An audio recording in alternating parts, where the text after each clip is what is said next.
আপনি লক্ষ্য করুন, নামাজ আপনি দাঁড়িয়ে পড়তে পারছেন না, ইসলাম বলে বসে পড়ো। বসে পড়তে পারছেন না, আল্লাহ বলেন শুয়ে পড়ো। শুয়ে শুয়ে আপনি হাত পা নাড়াতে পারছেন না, ইসলাম আপনাকে নির্দেশ করছে মনে মনে তুমি নামাজ আদায় করো। আপনাকে ওযু করে নামাজ পড়তে হবে, ওযু করতে পারছেন না, ইসলাম বলে তুমি তায়াম্মুম করো।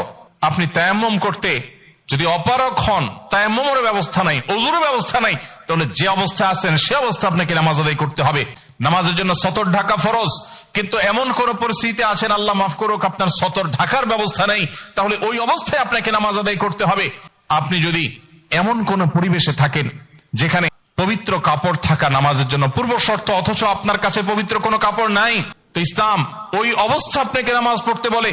কেবলার দিকে ফিরে নামাজ পড়া ফরজ, কিন্তু কেবলা কোন দিকে আপনি জানেন না, জানার কোনো উপায় নাই, কাউকে জিজ্ঞেস করেও জানার ব্যবস্থা নাই, কোনোভাবে কেবলা নিরূপণ আপনি করতে পারছেন না। এইরকম পরিস্থিতিতে অনুমান করে এই দিকে কেবলা হতে পারে ধারণা করে সেই দিকে ফিরে নামাজ পড়তে হবে, তারপর আপনাকে নামাজ আদায় করতে হবে।